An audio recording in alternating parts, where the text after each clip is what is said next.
अस्सलामुअलैकुम एवरीवन, कैसे हैं आप लोग। उम्मीद है आप सब खैरियत से होंगे। आज मैं आपके साथ एक होम रेमेडी शेयर करूंगी। इसको पिलाने से बच्चों का कॉन्स्टिपेशन ख़त्म हो जाता है और बच्चे आराम सुकून में आ जाते हैं। अक्सर छोटे बच्चों को कॉन्स्टिपेशन हो जाता है और फिर उसकी वजह से बच्चे परेशान रहते हैं, तो उसके लिए बहुत ही आजमूदा है। तो चलते हैं रेमेडी की तरफ। ये मैंने किशमिश लिए। किशमिश को हमें साफ़ करना है। इसके ऊपर जो लकड़ियाँ लगी होती है इसको निकाल देना है हमें।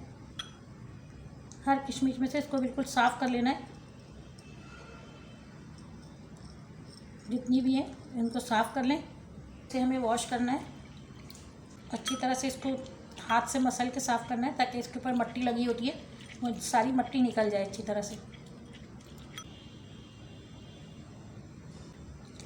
हमें जब तक साफ़ करना है जब तक इसके अंदर से अच्छी तरह से मट्टी ना निकल जाए।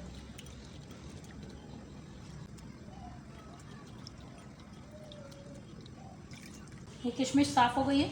अब इसके अंदर मैं पीने वाला पानी डाल रही हूँ थोड़ा सा। इसको डाल के अब मैं इसे रात भर के लिए सोक कर दूँगी, या कम से कम 6 घंटे के लिए आप इसको सोक कर दें ताकि ये किशमिश अच्छी तरह से फूल के नरम हो जाए। मैंने इसे रात भर भिगो के छोड़ दिया था। ये किशमिश देखें आप फूल गई है सारी।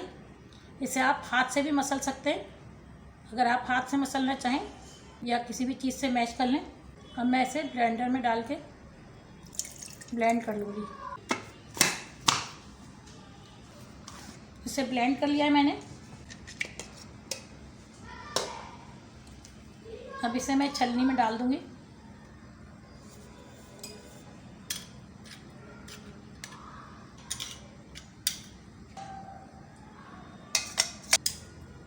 ये इसे मैंने छान लिया है। ये इसका जूस हमारे पास आ गया है। अगर 6 मंथ का तो आप इसको आधी चमची दें, और अगर 6 मंथ से बड़ा बेबी है तो आप इसको 1 चमची पिला सकते हैं, और अगर 1 से 2 साल के बच्चे हैं तो आप इसे ये पूरा जूस पिला दें, तो इसके बच्चे की कॉन्स्टिपेशन जो है वो ठीक हो जाएगा।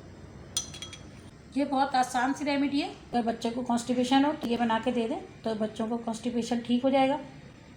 उम्मीद है आपको मेरी ये रेमेडी पसंद आई होगी। मेरे चैनल को लाइक करें, शेयर करें और सब्सक्राइब करें। Thank you. अल्लाह हाफिज़।